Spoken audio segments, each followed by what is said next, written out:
medyo pinagsawaan nyo na ito nakaraan. But before we start,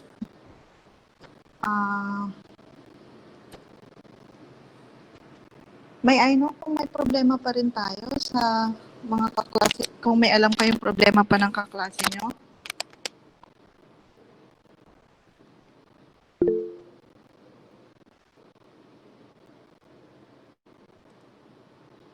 RJ, are you there?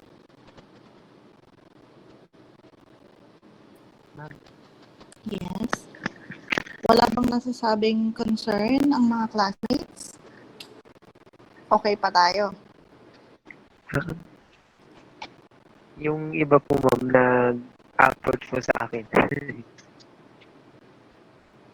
Ano pong concern nila?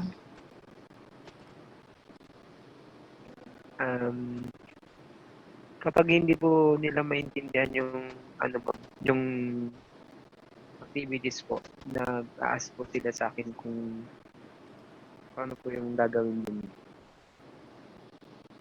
Okay, so ang mga questions lang ay kung paano ang gagawin. So something is wrong with my instruction, ganun ba? Yes po ma'am. So mali yung instruction ko. Pero bakit karamihan naman naiintindihan yung instruction?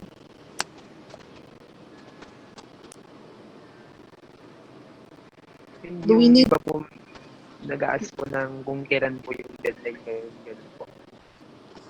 Okay. So yung iba, hindi nila nakikita yung kung kailan dapat i-submit, gano'n. I think last time we've talked about the submission.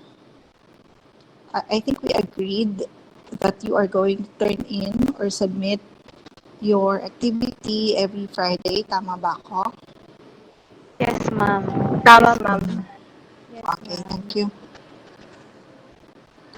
And, yes, ma'am. Okay. So, yung iba naman, meron akong... So, yung iba, naiintindihan naman nila. So, ang concern ay hindi sa instruction na ibinigay dun sa activity, kundi sa submission. Ganun ba?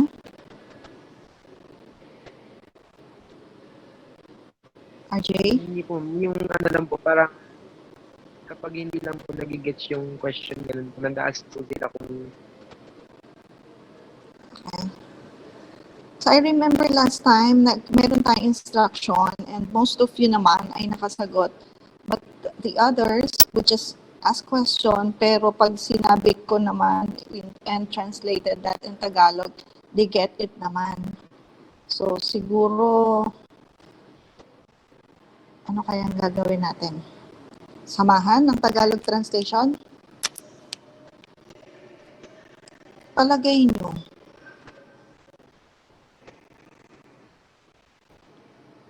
Pwede din po ma'am, para mag-gets po ng lalo. Gagaling estudyante ko eh. Nasa eduk ako eh. Well, anyway, we'll try kung paano natin mas mapapaayos. Okay, we start with this lesson. And our main objective for this afternoon is for you to be able to summarize the concepts of this model using the template that I've given you. Yung iba ay nakapag-turn in na ng kanilang outputs. And after the lesson also, we will try to make our instructional plan based on this model. Okay, so the Azure model can be our guide in developing our lesson plans, which integrate the use of technology and media. So alam natin yan. So as we go along, we would notice that this model is like a sort of an enhanced version ng ating ADI model. Napansin niyo ba yun? You can turn on your microphone. Okay. So you notice na parehas silang nag-start saan?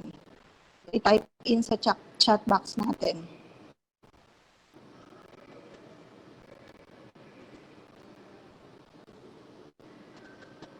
wala pong sumasagot. Ay, si Nikki meron. Okay. Nag-start si Maricel. Okay, thank you, Nikki and Maricel. So we start with analysis dito sa ating ADI and dito sa ating Assure. But you notice, ADI model has 5 phases. Ito naman, mayroong 6 steps. So, one feature of this model is that it is focused on planning and conducting instruction that incorporates media. So it is a guide that integrates technology to improve the learning environment. So as we said, it has 6 steps. And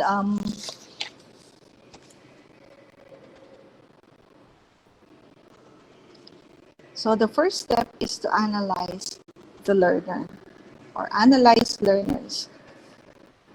Maya-maya, I would be asking some of you to share yung kanilang nilagay na task. Task ng teachers in analyzing the learners. So the first step is to analyze learners, sabi nga nila, and you would notice that the initial focus is on analyzing kung ano po yung kanilang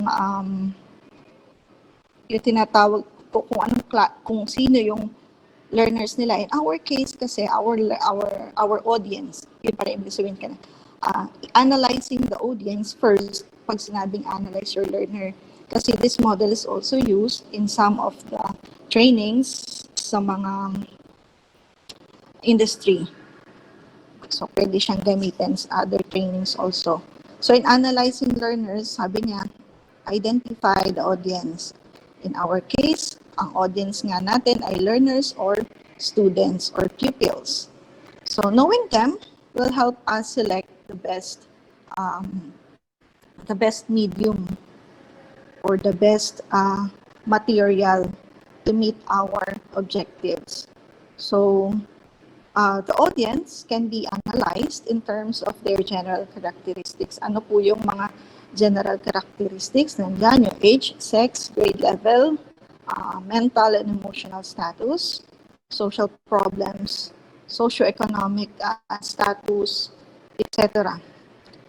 And also with their specific entry competencies and learning styles. So in analyzing, sabi niya, it could be analyzed in terms of the general characteristics na nandyan, kung ano-ano yung mga yon, plus yung kanilang specific entry competencies and also their learning styles.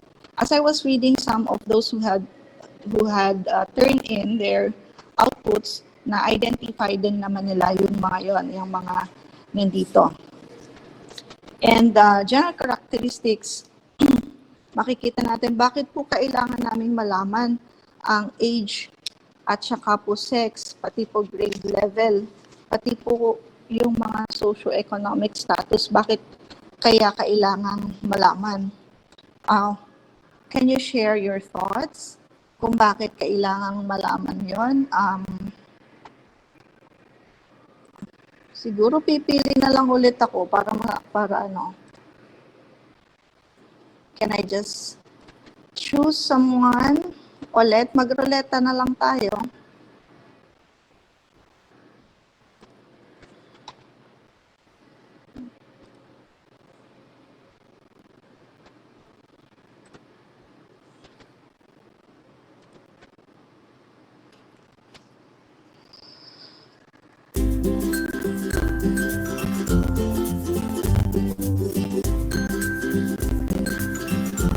Full screen.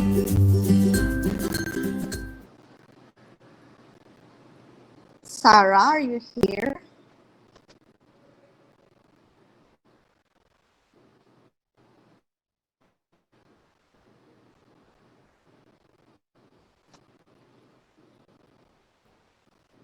Wala ba si Sarah?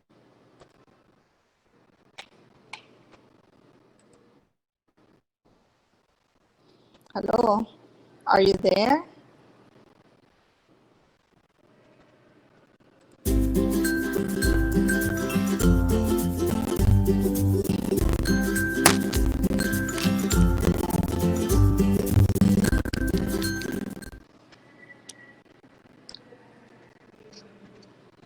Lovely Jean, are you here? Yes. Can you share your thoughts? Para sa akin po, ma'am, bakit po inaalam natin yung mga bagay na yun? Para po yung mga magagawa nating materials is appropriate po sa kanila, yung bang baka mamaya yung magawa po natin for adult po yung mga instructional materials po natin, ganun po. Okay, very good. That's the term. Appropriate. Okay? So let's, meron pa bang gusto mag-share?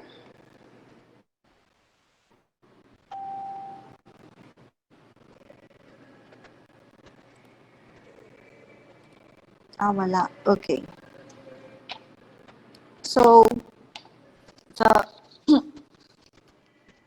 sabi nga natin, isa-isahin natin. Ano? Pangalawa, yung sinasabi nating knowing their specific entry competencies.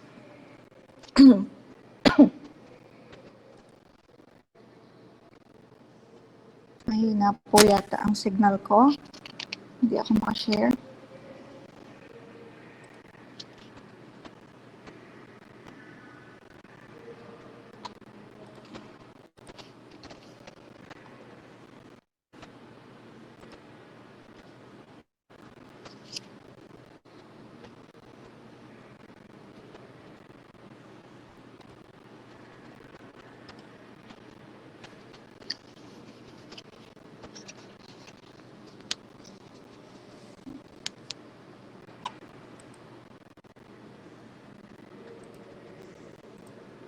Okay, pangalawa, sabi niya, alamin din daw natin yung specific na entry competencies. So they say that we have to assume that our learners lack the knowledge and skills but possess the ability to learn and understand the lesson.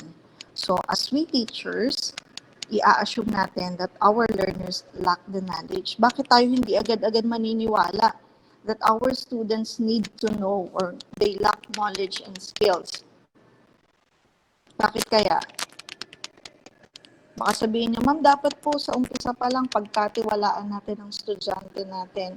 Pero sabi dito, we have to assume at the start or at the beginning that your learners lack the knowledge and skills, but they possess the ability to learn and understand the lesson.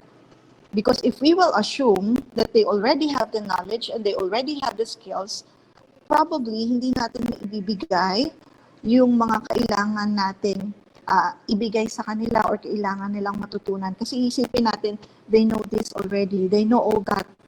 Parang tama na, kasi alam na nila. But if we assume that learners lack the knowledge and skills, ibibigay natin lahat sa kanila.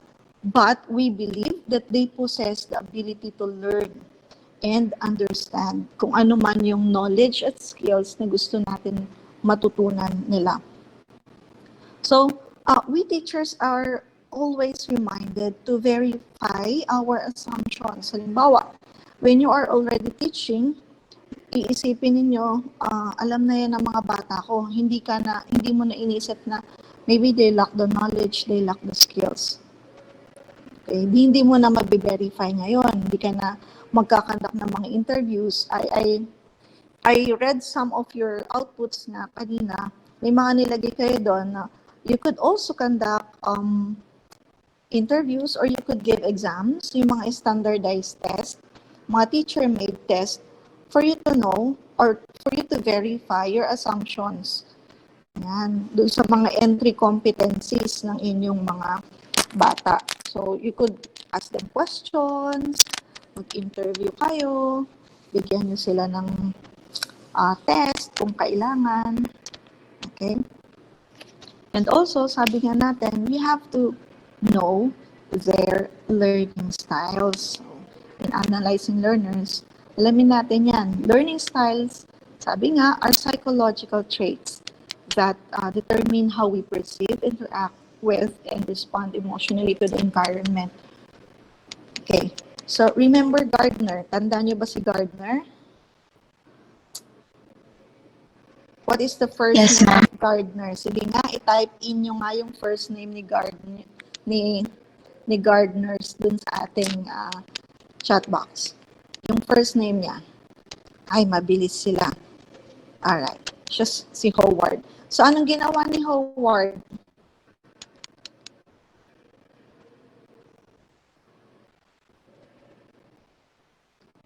Hindi ko kayo nakikita.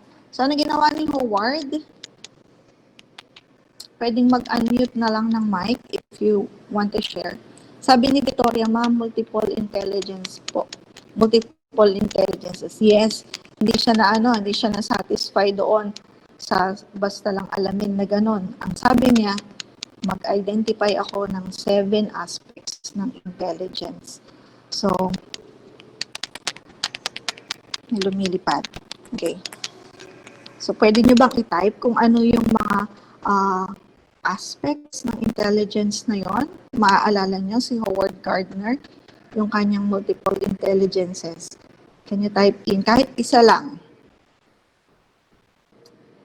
Just one aspect of intelligence that you know or that you remember. Logical, mathematical. Alright? Visual, spatial. Okay.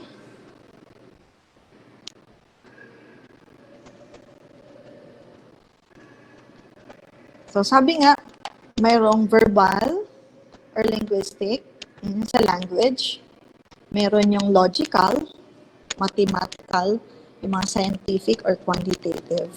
Meron nga, nakalagay din sa chat box natin, may visual, spatial. Meron po yung sa musical, diba? Yung rhythmic. Kasama rin yung, ayun, nakita ko na, sabi ni Wella, bodily kinesthetic. Yan. May hinahanap pa ako. Hindi ko nabanggit. Interpersonal. Ano yung isa? Intrapersonal. Sabi ni Joanne. Very good. So, Intrapersonal. Yes, okay. So, ang interpersonal is our ability to what? Understand other people. Interpersonal. Okay. If you have that ability to understand other people, aba, ikaw pala ay may ganong klaseng intelligence. Interpersonal. What if, ma'am, I have the ability to understand oneself or myself? Anong tawag natin doon? Intrapersonal. Yes. Intrapersonal po. Okay, very good. So, alam na alam nyo pala or kilalang kilala nyo si Howard Gardner. Okay? So, we proceed with step 2. Sa S na tayo.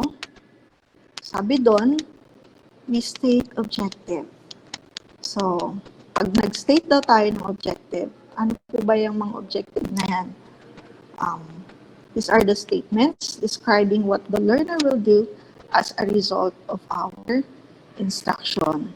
So, ito po yung ating mga learning outcomes. Yan, yung siniset natin. So, yung natututunan ng learners from the lesson. Yun yung mga objectives na sinasabi natin. So, it is important. Bakit? Kasi, kapag in-state natin ang objective, we would know what you need to accomplish or what the learners need to accomplish or what they need to do. So, bago matapos ang lesson, sabi na, ay, kailangan pala, gagawa pala kami ng instructional plan. Gagamitin pala namin itong Assure model. Ay, magsasummarize pala kami nitoong Assure model na to. So, most objectives daw contain 4 parts. And you are very familiar dito. Hindi ko alam kung anong subject nyo, pero alam ko, inaaral nyo to. Yung ABCD, naaral nyo na ba to?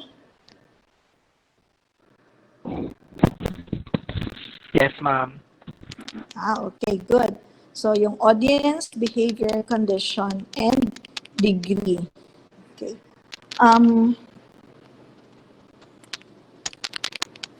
Ano ang tinatawag natin audience? Sige nga. Sino ang audience? Yung usap natin kanina. Learners, sabi ni Dangeline. Okay. Yes, Bessie, learners yon. Yun yung ating mga pupils or students. Ano naman po yung behavior? Type in. Ano naman po ang behavior? Nakikita ko yung mga tinatype mo. Performance, sabi ni Victoria.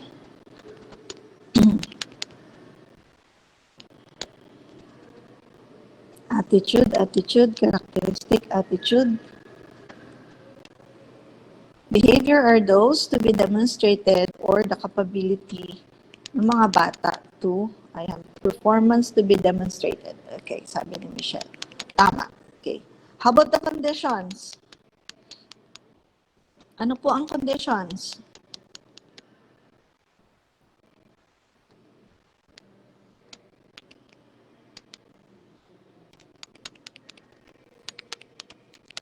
Naku, mukhang hahaba oras ko ngayon. Conditions, sabi ni RJ ay capability to learn. More. Gusto kong makita yung sagot ng iba.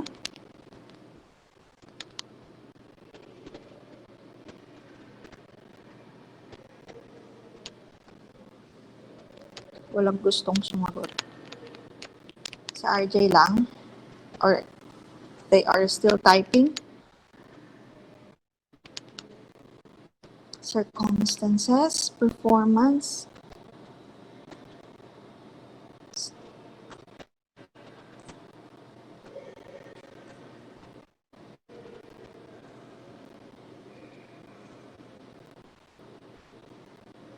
Justin, can you unmute? Justin Jerk. Yes, ma'am. Yes, ma'am. Okay. Hello, ma'am. Yes. Justin, share your thoughts. Ma'am, ito po yung usually nasa learning competency po. Yung target po na yung ito po yung sa may condition nyo po yung 80% of the student dapat kailangan po in 45-minute lesson po. Yung binigay mo pong condition sa yung objective po ma-achieve mo po. Yun yung kailangang ma-observe. Yung, kumbaga, yung the behavior will be kung paano i-observe yun, 80%. Yun. May example si Justin, nakita niyo ba sa chat box?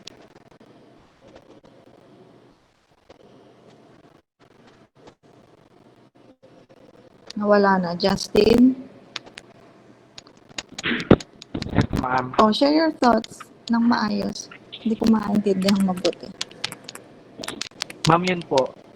Alin? Yun po yung natutunan po namin kay Sir Petero po ng Assessment of Learning 1 Yes. na kailangan po yun paggagawa ka po ng objective, kailangan palaging may condition po para yun po yung magiging basis mo sa pag-achieve po ng goal. So, dun sa binigay mo example, asan ang condition doon? Yung 80% of the students should be able to, ma'am. Yung 80%. Okay. So, how about the degree?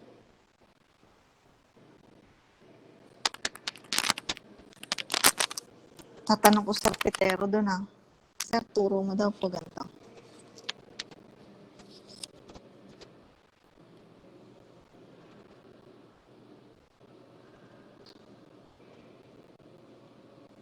Wala na nagtatype. Sumbong ko kayo kay Sir Petero. Diyan lang siya sa kapitbahay ko. Accuracy or able to specify, sabi ni Joanne. The degree. Okay? So, objectives should have that degree to which the learned skills are to be mastered. Okay? May mga nagtatype in pa yata. What should be at degree? What should be attained? Proficiency. Okay? Interest. Mastery. Okay, sabi ni Karen. Ang third step, so inaral nyo na pala yan sa Actually, hindi naman natin aaralin yung isa-isa kasi pang assessment nga yan. Nandun tayo sa steps ng assure. At ayaw nang gumana. Okay. The third step is to select methods, media, and materials. Okay. So, when you have identified the objectives of the lesson, katulad ng ginawa nyo kanina, you can proceed on selecting the appropriate method for the learning task. You select available instructional materials. You can modify existing or design new materials if you see fit. Okay? So, if there are materials available, nakapag-select ka na anong method yung gagamitin mo, anong learning task yung gagamitin para sa lesson na to or sa topic na to, you plan for the use of the media and then select anong material. Meron bang nagawa ng material? Pwede ko bang bilhin na lang sa National Bookstore? May maganda ba doon? Okay. Or, meron ka nang ginamit dati, you will just modify. Pwede yun. What if wala? Or may ginamit ka dati, but you see na hindi fit po yun. You design new materials. Okay, katulad ng materials ko noon, for example, baka hindi na fit ngayon kasi nasa online learning naman na kami. So, we will try to design new materials. Okay? So, step 4, sabi dyan, yun daw sinelect nating methods will now be utilized. So, we develop our plan for implementing our media and materials into our lesson to help our learners meet our objectives. So, we could follow the procedures to get the maximum learning impact, sabi nga nila, ng ating presentation. Una, ito yung laging pinapaalala sa atin for us teachers. Pag may material daw tayo at ipipresent natin, ang gagawin natin is to preview the materials first.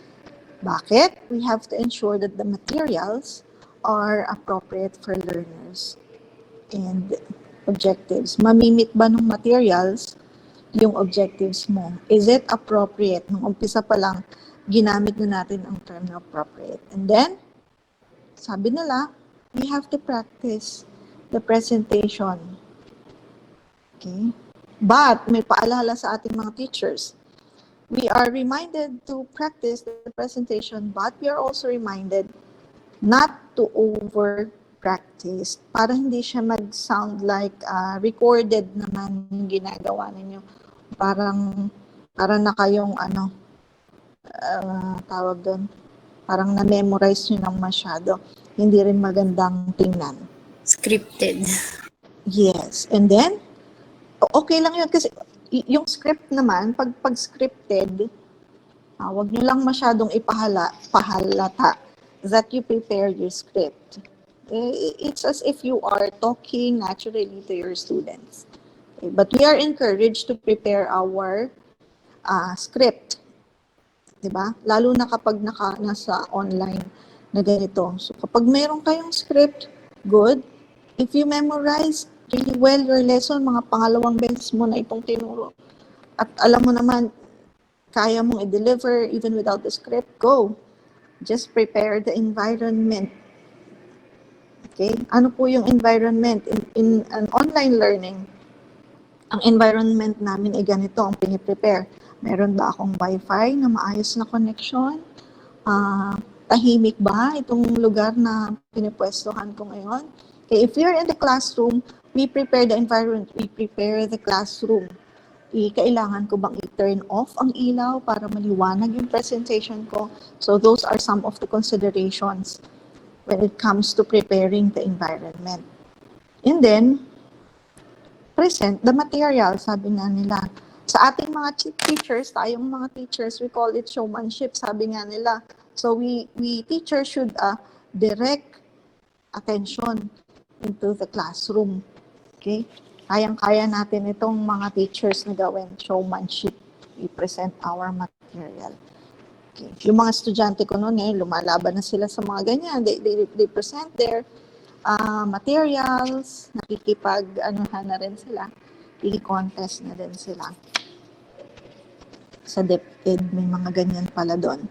Okay, so the procedure that we follow in utilizing the methods, media, and material is to preview the material, practice your presentation, but do not over-practice, sabi nga, prepare the environment, and then showmanship na, present na your material. Okay, the fifth step is to require learner participation. So you would notice, some of the teacher would require you to type in, there's a chat box, would require you to unmute and share your thoughts, because we are trying to involve all of you in the lesson. We could incorporate, siguro pag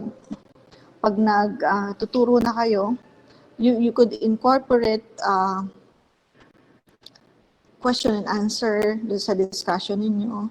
Pwede kayong magpa-group work, pwede kayong magpa-hands-on activities that is in a way requiring participation from your learners. Okay? And always allow learners to construct knowledge. Sabi nga nila. Provide feedback before conducting evaluation. Right? And then, learning becomes more exciting when there is more class participation. That is true, Ida. Sabi ni Ida, totoo naman. That's why we want you to be involved kasi mas natututo daw ang learners. Sa classroom, naalala ko nung isang araw, yung post ko ng 2017 ata, yun, kinomenta ng estudyante ko. Kasi ang mga post nila doon ay mga nagpe-present sila ng kanilang mga instructional materials. When I asked them to present materials na nakikita lang sa paligid, all of them, may payong, may box, may shoebox, whatever. At aliw na aliw pa rin sila hanggang ngayon pag nakikita yung mga pictures nila. And some of them were even singing nung nagpe-present sila. Tuwan-tuwa pa rin pag naaalala. Okay, so when you are more involved, syempre. Pero when your teachers are not asking too much from you, halimbawa, hindi kayo masyadong pinagpa-participate, pwede nyo pa rin ma-maximize yung learning ninyo. You do something, okay? It's either you get a pen, sulat kayo, mag-take note kayo, or magpusa kayo, ma'am, can I share my thoughts? Pwede. Para mas maging involved kayo, mas tatatak sa isip nyo yung pinag-aaralan ninyo. Okay? And then, ang step 6 sa ating assure, yung letter E na tayo, evaluate student performance. Lagi natin sinasabi, even do sa aking mga practice teachers, the evaluation should match your objectives. At lahat ng ginagawa sa klase. Kasi minsan, magpapakanta tayo sa mga bata, hindi natin naisip, ano kayang connection ng kanta dun sa gusto kong ma-achieve or dun sa aking objective. Okay? We evaluate the instruction process from start to finish using the objectives we created at the beginning. Okay. So, kung nag-set tayo ng objectives, titingnan natin yung bang ginagawa ko sa kalagitnaan, yung aking discussion, yung aking learning task, sasagot ba yun doon? Halimbawa, ang objective ko for this is for to be able to summarize the assure. So, ito bang discussion na to? Makikita nyo ba dito kung ano yung task ni teacher for each step? So, fill in nyo dun sa template natin. Okay? So, it is helpful to reflect, sabi nga, on your objectives. Of course, your strategy, your materials, and your assessment.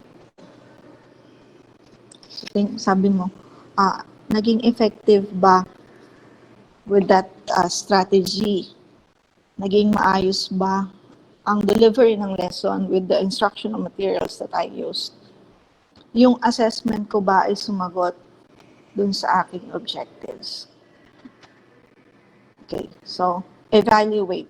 If any step needs to be modified, revised, re-examine, gagawin nyo. Okay? So, kung kailangan i-modify, edi mag-modify. Kung hindi, edi hindi. Okay? So, that's how simply Azure model is. I've read some outputs, those who have turned in as early as Monday, may mga nag-turn in na po. And I think you understand pretty well this model. And I would encourage those who have not turned in yet to just continue working and submit your output when you are done. And I would like to encourage you to start involving yourself. Kung ba, kunyari, teacher na kayo. So, when you write your output, you may write, halimbawa, we teachers are encouraged to always align our assessment activities with that of our set objectives. So, lagay nyo we, para ma-feel nyo na ngayon pa lang, as early as now, you are teachers. Para pagdating ng talagang time na yon, naka-ano na kayo, naka-empathize na kayong maigi kung ano ang ginagawa talaga ng teacher. So, in doing so, we are somehow preparing your mind and directing your focus that after, ilang taon na lang, 2 years, that after 2 years, you will be practicing all that you've learned in the College of Education. Okay? Sumubra ako sa oras. Sabi ko, I'm going to finish it in 30 minutes. Okay, are there any concerns?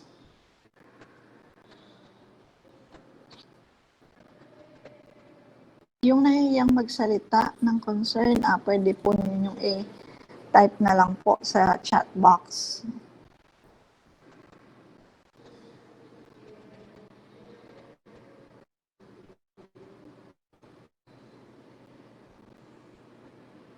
Micah, may mga na-late pala. Can you now turn on your videos?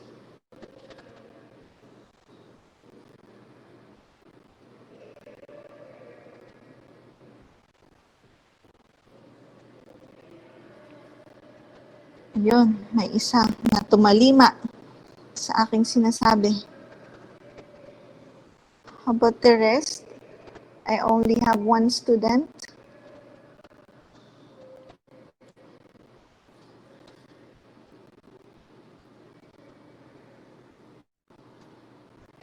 Isang estudyante ko na, are they all asleep? Ayan na, may dalawa na.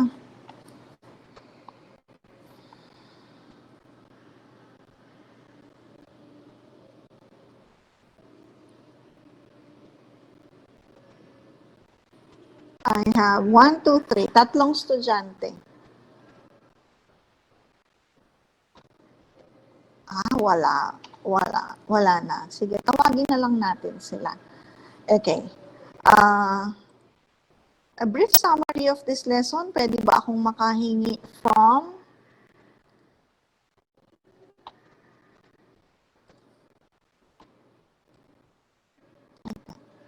wait lang. Dahil ayaw nilang mag-turn in.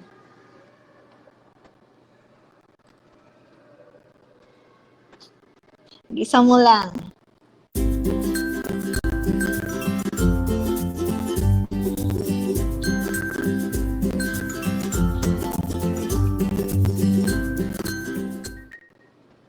Princess Joy, are you still here? Princess? Yes, ma'am. Nandyan ka naman pala. Kasi ako Kanina pa po nagpapakita. naka-on camera ko. Okay, hindi lang kita nakita. Can you give a brief summary of what you've learned today? Yung Azure model po is an instructional design that has a goal of producing more effective teaching and learning. Talagang magagamit po siyang model siya na magagamit sa pagpapa-improve Parang, Sa pagpa-plan with, ng lesson natin. yes, Father. Ay, yes, ma'am. Mother! Okay. Na Okay, may, thank you. Na may?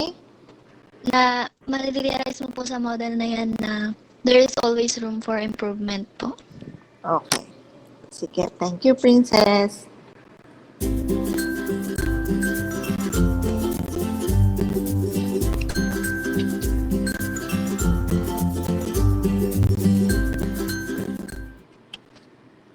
Joanne, wala akong kinalaman dito hindi ko in-stop. Oh. Joanne, can you give me a brief summary of what you've learned today?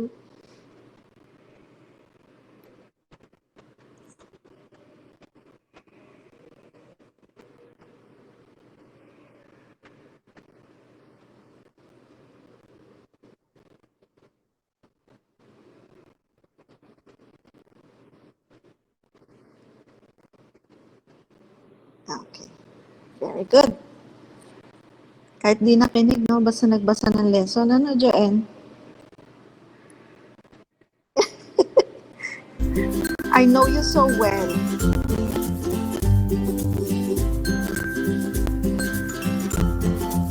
Class na to. Kasi birthday niya. Hindi ko to in-stop, RJ. Nagsarili yung computer.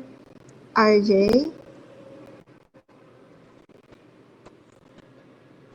Ako, nag-birthday na si RJ. RJ? Hello po, ma'am. Yes. Can you share?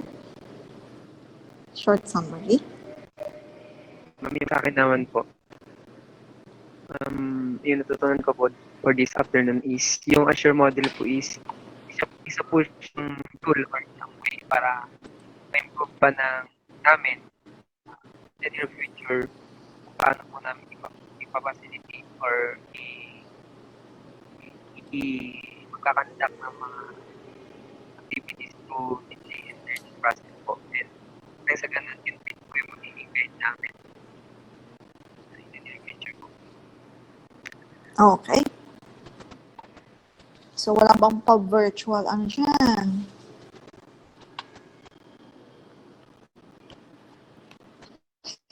Binibiro lang kita. Okay. So, meron ba those who would like to share, voluntary, na mag-share ng kanyang mga natutunan sa pagbabasa ng lesson?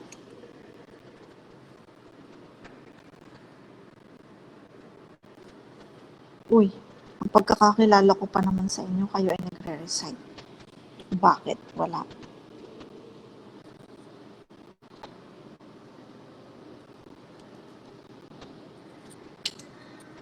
Wala na. Nananahimik yung iba. Michelle, nasan ka na? Namimiss ko na si Michelle. Michelle? Hello, ma'am.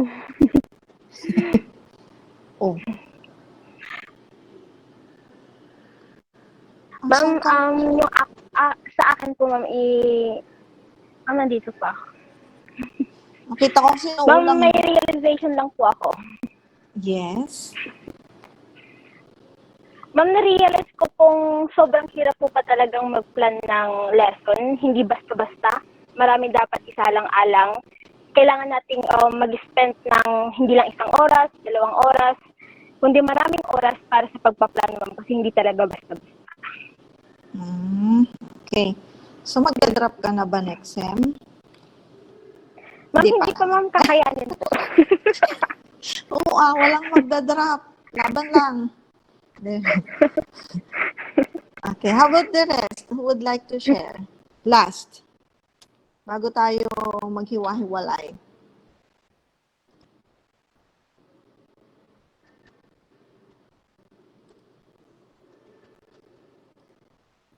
Ang hirap ng online, no? Hindi ko man lang matapik yung kahit isa sa inyo para mag-recite o mag-share.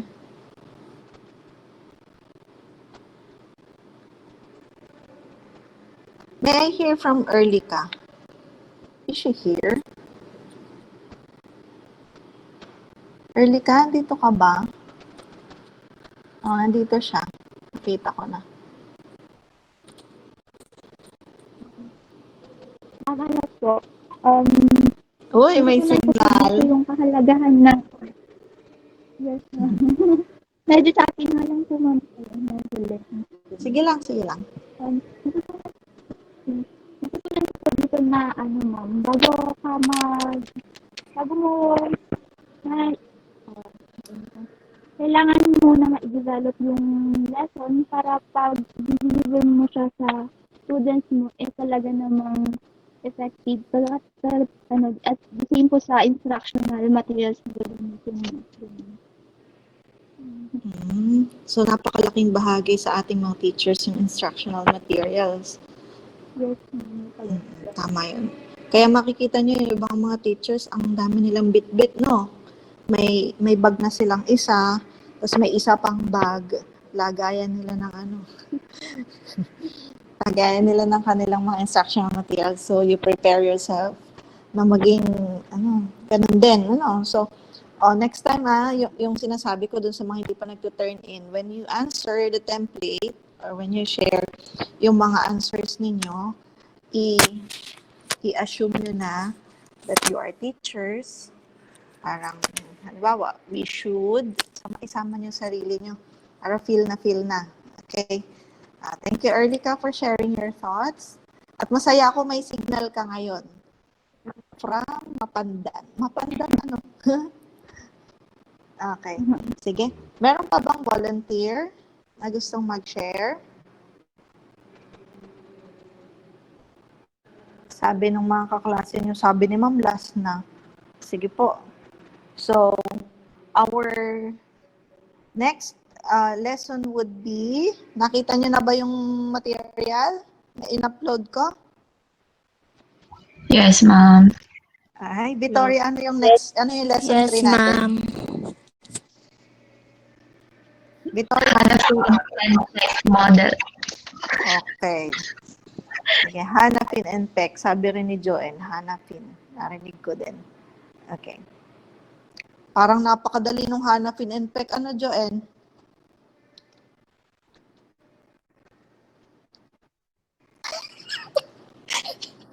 Basta. Madali yon. Kayang-kaya ni Joanne yung tatawagin kita next. Yes, kakayanin. Kaya natin lahat to. Do you know that we are all struggling? You and your teachers are all struggling. Kaya tulong-tulong, kaya natin to. Hindi kami sanay magturo ng ganito. We would really want face-to-face. Wala kaming choice. Wala tayong choice. Okay, so that ends our session this afternoon. If you have any concern, i-message nyo lang po ako. You're welcome, Aldrin. I-message nyo lang ako kung meron pa tayong mga concerns. So, kung gusto nyo mag-picture na kayo with your classmates. Ma'am, Okay. ma'am, may tanong po pala ako. Princess? Opo, yung po bang next lesson, yung lesson 3 po, good for this week po yon? Yes, good for this week. May upload pa tayo sa, kailan ba upload natin? Lunes, May isa pa Yes tayong po. upload sa Lunes. And Okay then, po. by Wednesday, buti nagtanong ka, naalala ko. By Wednesday, probably, we shall have an online assessment. Kung matatapos natin, i-discuss yun. Kung hindi natin matatapos, sa susunod na Monday, pang Monday, yung ating online assessment. So, it's either Quiz.